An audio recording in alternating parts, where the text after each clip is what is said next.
Boa noite. Boa noite. Boa noite. Bom. Boa noite, meu nome é Ana Cardoso. O meu é Ellen Verca. E nós somos as organizadoras da segunda jornada de saúde pública baseada em evidências, Primeira Infância em Foco. Nós somos acadêmicas de medicina da UFPEL. E de onde que veio a ideia de fazer essa jornada, né? Então, a gente já tinha feito a primeira edição da Jornada de Saúde Pública baseada em evidências, mas esse ano foi um ano muito especial para a gente conversar um pouco mais sobre criança especificamente, né? E como que o desenvolvimento delas afetará o resto da vida. Então, esse ano a gente teve um surto de Zika, surto de microcefalia. O filme que ganhou o Oscar de melhor filme esse ano foi um filme sobre crianças abusadas na cidade de Boston, história verídica.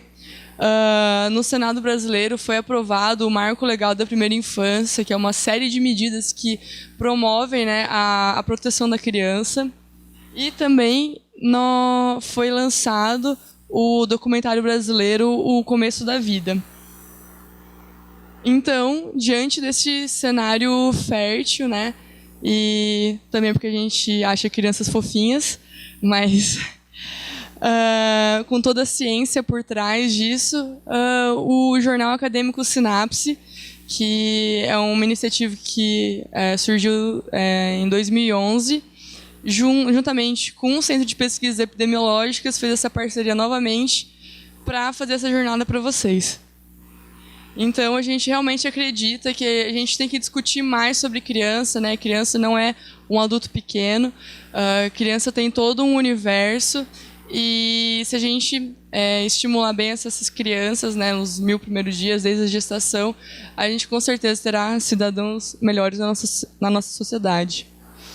E vocês estão recebendo aí a 17ª edição do Jornal Acadêmico Sinapse, e não poderia ser ninguém menos que o professor César Victor, que é um mito, assim. Então, ele é uma pessoa muito especial, não só para a gente aqui da UFPEL, quanto para todas as crianças do mundo. Então, é uma honra muito grande ter essa entrevista com ele. E também a gente vai exibir o Começo da Vida, dia 20 de outubro, na Leiga, né, na Faculdade de Medicina da UFPEL.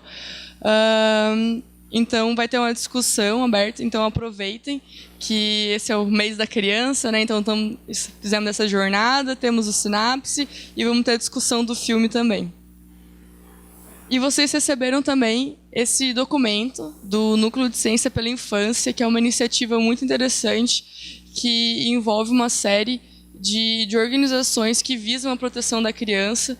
Então, desde o pessoal lá de Harvard, do Center on Developing Child, até aqui o pessoal de São Paulo, da USP, pessoal do INSPER e da Fundação Maria Cecília Souto Vidigal. E esses são todos nomes que, se vocês se interessam por infância, vale muito a pena vocês jogarem no Google e darem uma olhada no material que eles produzem.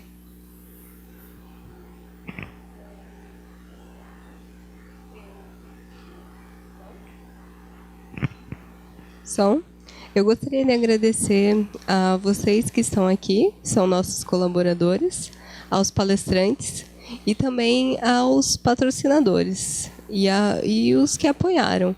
O Centro de Pesquisas Epidemiológicas foi um deles que abraçou essa ideia.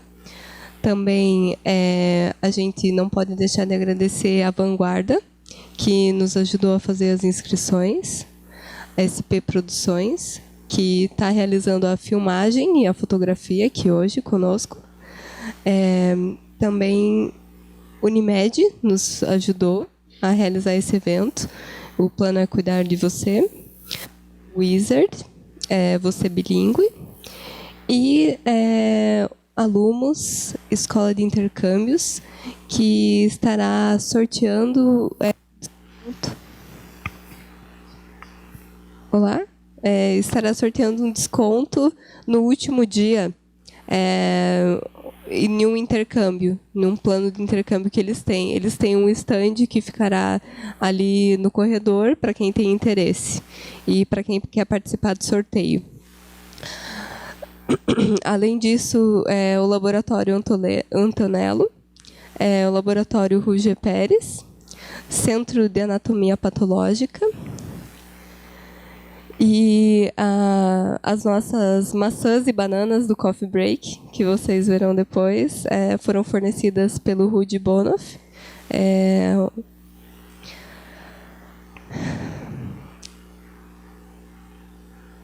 E eu preciso do pointer.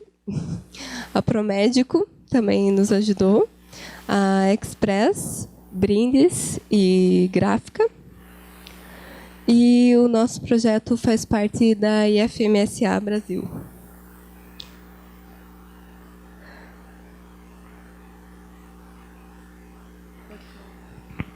Só para as pessoas que ainda não olharam, né, o nome, só para se certificar que está tudo certinho, com um rapaz que está ali na porta com o computador, só para que o certificado de vocês esteja com o nome e identificação correta.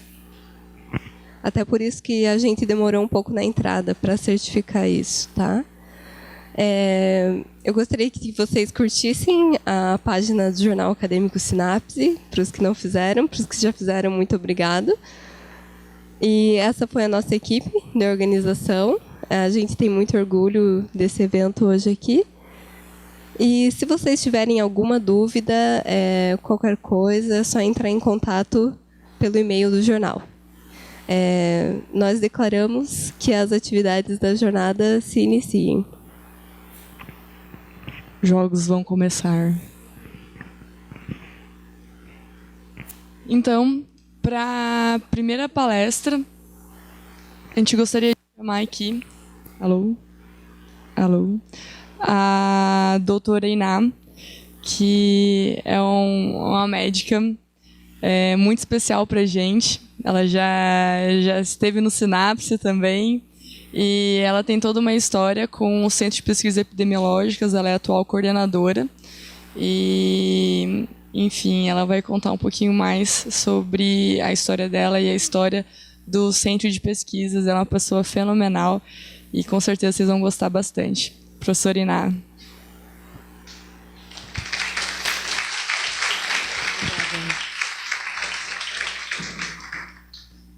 Boa noite a todos. Muito obrigada, Ana, pelas palavras carinhosas. Eu queria, antes de nada, agradecer o convite para participar dessa jornada e, principalmente, cumprimentar o grupo do Sinapse, do Jornal Sinapse, pela iniciativa de repetir essa segunda jornada em saúde pública baseada em evidências, esse ano dando ênfase à saúde da criança.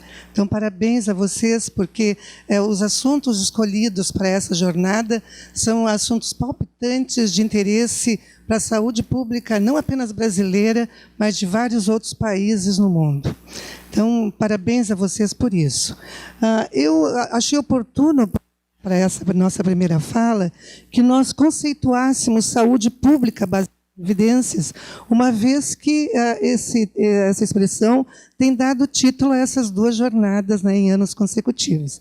Então, o objetivo dessa apresentação vai ser basicamente conceituar a saúde pública baseada em evidências e depois usar um exemplo brasileiro de saúde pública baseada em evidências. Bom, então, não há dúvida que as iniciativas de saúde pública, os programas, as intervenções, podem ter uma grande repercussão na saúde de cada um de nós individualmente e das sociedades também. No século XX, por exemplo, assistiu ao mais espetacular aumento da expectativa de vida que se tem notícia na história. Então, só nos países em desenvolvimento, entre 1950 e 1990, a expectativa de vida passou de 40 para 63 anos. Isso tudo graças a intervenções em saúde pública, como provisão de água potável, provisão de alimentos, tratamento e destino de dejetos, prevenção do tabagismo e de acidentes, e principalmente pelo controle das doenças infecciosas por meio de vacinas. Então, a saúde pública tem um papel inequívoco, tanto na nossa saúde quanto na qualidade de vida das pessoas e das sociedades. Então, idealmente, essas intervenções que são realizadas em saúde pública deveriam estar embasadas em conhecimento científico, né? Mas, no mundo real, o que acontece é que, geralmente, essas decisões são tomadas motivadas por crises ou por temas polêmicos, ou então por demandas por parte de grupos organizados da sociedade. Então, para nós entendermos o que é a saúde pública baseada em evidência, nós temos que voltar um pouquinho no tempo e tratar de um outro conceito, que é o da medicina baseada em evidência. Este foi um movimento que se iniciou na década de 90, nos Estados Unidos e no Canadá, e que foi considerado uma revolução, não só no ensino da medicina, mas também na prática médica com relação aos pacientes individualmente.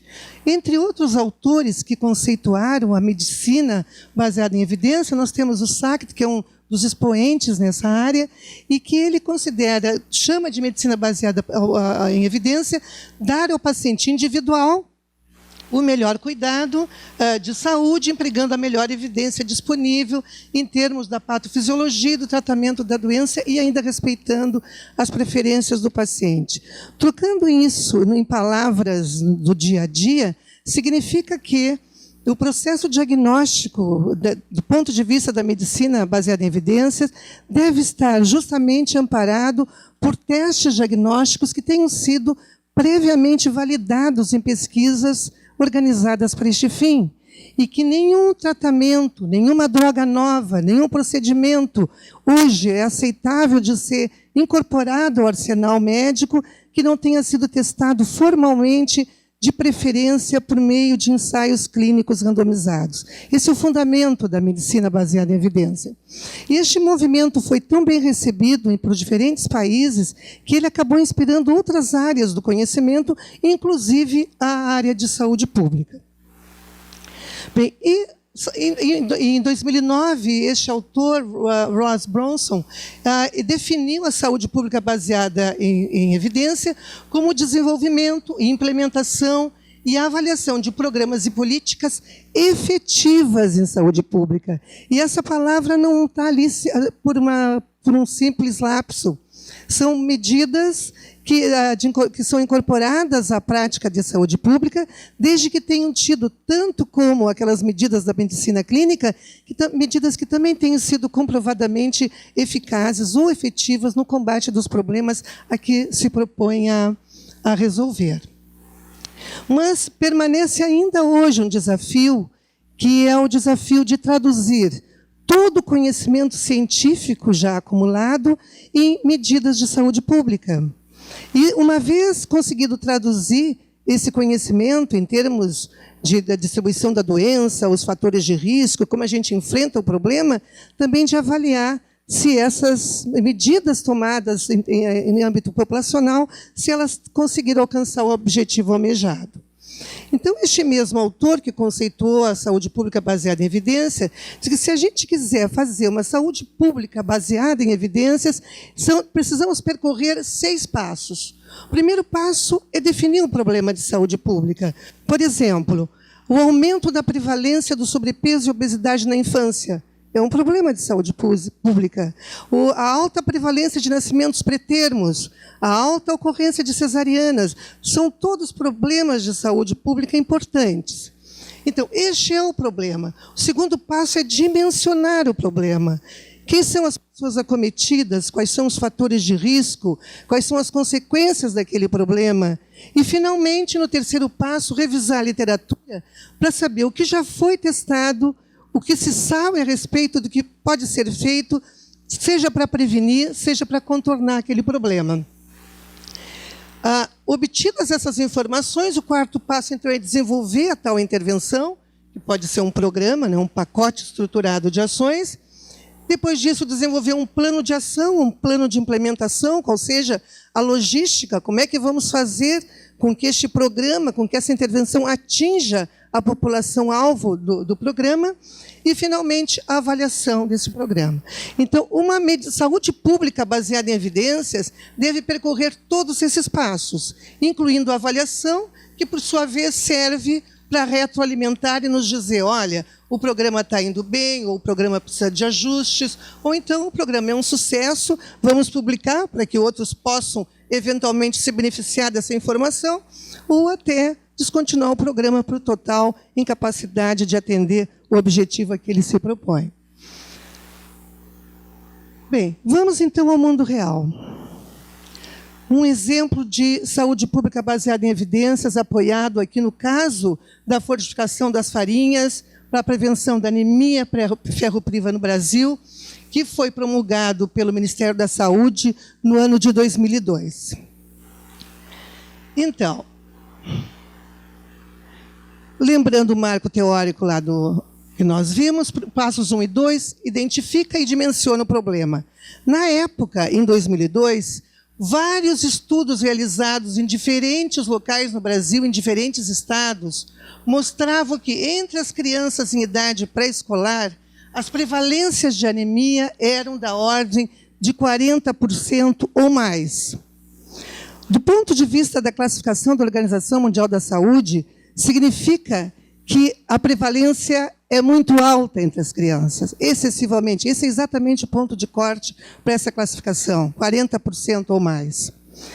Também, os fatores de risco para a anemia na infância, que então seria conhecer exatamente o problema, também são super bem conhecidos, né? Todos nós sabemos que são as más condições socioeconômicas, sabemos que são as crianças mais jovens que têm um problema de anemia, que o desmame precoce é também um fator de risco, as parasitoses intestinais, lembrando o nosso personagem da infância, né, o Zeca Tatu, do Monteiro Lobato, que sofria dessas parasitoses, a malária e também alimentos que, consumidos com alimentos ricos em ferro, inibem a sua absorção.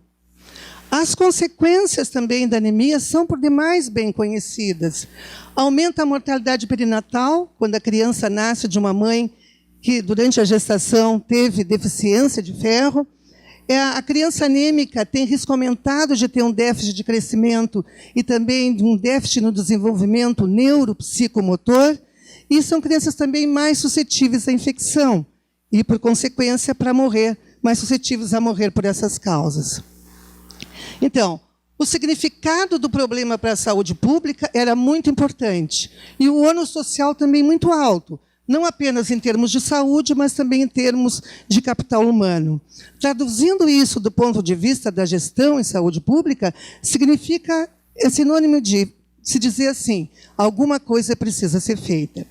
E que o governo brasileiro, então, o terceiro passo, a revisão da literatura, mostrava quais são as medidas populacionais que são passíveis de serem aplicadas e de auxiliar na resolução do problema da anemia. Uma delas é o clampeamento tardio do cordão umbilical, a outra é a suplementação de ferro e a terceira é a fortificação de alimentos. O clampeamento tardio do cordão umbilical, ou seja, esperar 1 a 3 minutos depois que a criança nasce para fazer o clampeamento e não cortar o cordão imediatamente após a criança nascer, esta ação é capaz de reduzir os déficits, as deficiências de ferro nas crianças aos 6 meses de idade. A suplementação de ferro na gestação aumenta o melhor status materno de ferro, reduz a anemia materna e, por consequência, aumenta os estoques hepáticos do recém-nascido também em ferro. E a suplementação de ferro entre crianças entre 6 e 24 meses é uma medida populacional que é aplicada em mais de 22 países, inclusive no Brasil. E, finalmente, a fortificação de alimentos. Existe uma série de relatos na literatura da fortificação, ou seja, do enriquecimento de farinhas de trigo e milho, açúcar, sal de cozinha, molho de soja e curry com ferro. Então, qual foi a proposta do governo brasileiro? Numa resolução do ano de 2012, aprovou uma regulamentação de que as farinhas de trigo e de milho no Brasil, a partir de julho de 2004, deveriam conter, cada 100 gramas dessas farinhas, 4,2 miligramas de ferro e 150 miligramas de ácido fólico. Essas medidas foram pactuadas com proprietários de moinhos de farinha de trigo e milho em todo o país E o que era esperado é que, com a fortificação das farinhas, com o ferro com boa biodisponibilidade, ou seja, com ferro facilmente absorvível, as crianças consumiriam alimentos preparados com essa farinha, aumentaria o aporte de ferro na alimentação, diminuiria a prevalência da anemia. Nada mais óbvio do que isso, né? Se faz isso, o resultado, obviamente, que será esse. Bom, mas aí é preciso avaliar, para ver se isso realmente aconteceu. E aí nós entramos. O Centro de Pesquisas aqui foi convidado a fazer essa avaliação. Nós fizemos 4 inquéritos populacionais, transversais, com amostras separadas. O primeiro inquérito, antes da fortificação das farinhas, entre maio e junho, então, de 2004, uma vez que a fortificação era compulsória a partir de julho de 2004, e depois 1 ano, 2 e 4 anos após a obrigatoriedade da fortificação. Os resultados dessa avaliação estão publicados desde 2012 e vocês poderão encontrar facilmente. Bom, aqui só para ter uma ideia, aqui nessa coluna estão os resultados da linha de base, então, pré-fortificação, aqui aos 12, aos 24, aos 48 meses. Não sei se vocês todos enxergam, acho que está atrás desse painel, mas não houve diferença, são 4 inquéritos, são amostras independentes. Então, não houve diferença entre os inquéritos quanto à distribuição pelo sexo, a cor da pele, a idade das crianças ou a renda familiar. Eram crianças, então, eram 4 inquéritos com crianças muito parecidas. Eram coletadas amostras de sangue capilar, da polpa digital, na própria casa da criança, e a leitura da hemoglobina era feita naquele mesmo local e registrada. Aí, tudo o que nós esperávamos. Houve impacto? A fortificação, então, das farinhas foi um sucesso ou não? E aí vocês já podem ver que não, né? Por quê? A concentração de hemoglobina em gramas por decilitro em 2004, pré-fortificação, era de 11,3 gramas por decilitro. O mesmo valor, praticamente, nos 3 outros inquéritos pós-fortificação. Uma grande decepção para nós, né? Mas isso aí não basta, a gente tem que saber por que isso aconteceu. Então, antes disso, deixa eu mostrar para vocês que, vendo a anemia, agora usando um ponto de corte, que é hemoglobina abaixo de 11 para definir a anemia, o que nós observamos foi que, na verdade, no período aumentou a prevalência de anemia. E principalmente nesse grupo etário, que já é o grupo etário de maior risco, que são as crianças menores de 2 anos, em que praticamente, no período, duplicou a prevalência de anemia, de 34,6% para 67,7%. Nas outras faixas etárias, não houve diferença. Bom, então, em busca das causas, o que aconteceu? Será que as farinhas estão fortificadas ou os engenhos estão blefando? Então, em 2004, como era esperado, nós coletamos amostras de farinha na cidade e não havia nenhuma amostra com concentração de ferro compatível com a fortificação, o que era o esperado. Em 2005, 12 meses após, 50% das amostras de farinhas que nós coletamos apresentavam o ferro na concentração recomendada pelo Ministério da Saúde.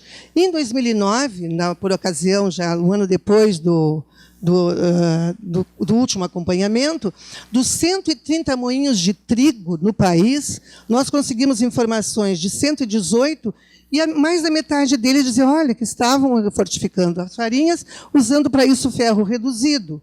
13% usavam esse outro sal, que era o fumarato ferroso, e 7% o sulfato ferroso. E ainda 29% não souberam dizer. A pessoa encarregada de fazer o aquecimento não sabia dizer qual era o produto de ferro que estava sendo adicionado.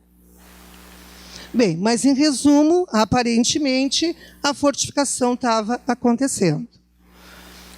Aí, será que as crianças consomem alimentos preparados com farinha de trigo?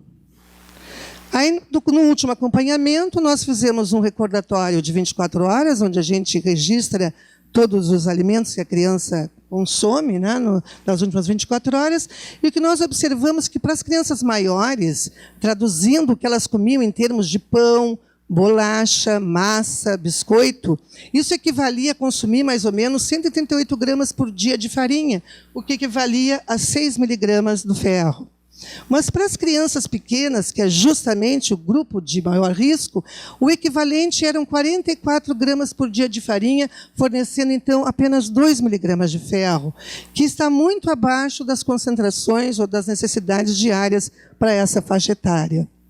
Então, o produto enriquecido, a farinha de trigo, não era uma boa alternativa para as crianças em Pelotas. E ainda mais, como é a biodisponibilidade do ferro ingerido pela criança? Nem todo o ferro que é consumido ele é absorvido, né? Então, considerando ferro M, ferro não M, que são com diferentes propriedades de absorção, o que se viu é que somente 5% do ferro que era consumido era passível de absorção nessas crianças, para todas as idades, o que é um problema adicional.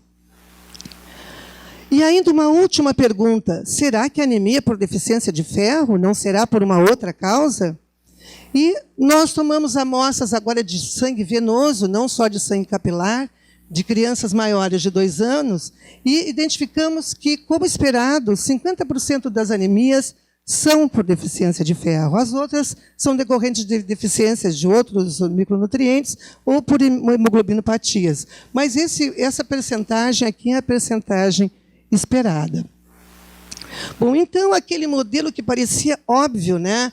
Tem anemia, fortificamos e tal, e diminui a prevalência da anemia. Quando a gente avalia, o que a gente vê é que, bom, aconteceu a fortificação, mas a biodisponibilidade não era muito boa, porque a maior parte dos moinhos estavam utilizando ferro reduzido para enriquecimento. As crianças consumiam alimentos preparados com farinha? Sim, se elas tinham mais de 2 anos, mas não se elas eram muito pequenas. Então, com isso, não aumentou o aporte e não diminuiu a prevalência de anemia. Então, voltando ao marco conceitual inicial, nós chegamos na avaliação e nós precisamos retornar aqui ao programa e sugerir ao Ministério da Saúde modificações na estruturação do seu programa. E a ação que o Ministério tomou foi retirar da portaria a possibilidade de usar aquele ferro reduzido, autorizando somente a utilização desses compostos para o enriquecimento das farinhas. Então, vocês vejam bem como é complicado, né? E por que também que há tanta resistência na avaliação? Porque quando a gente avalia, principalmente se é um gestor, e se vocês agora nós acabamos de ter uma eleição, né? Então, se é um gestor que está ocupando cargos políticos, como é perigoso fazer avaliação? Porque nem tudo que é óbvio, que parece que não tem como não dar certo, nem tudo dá certo na vida real. Então, esse aqui é um exemplo e talvez uma das razões pelas quais a avaliação em saúde pública é uma prática tão pouco frequente em países como o nosso. E era isso. Muito obrigada.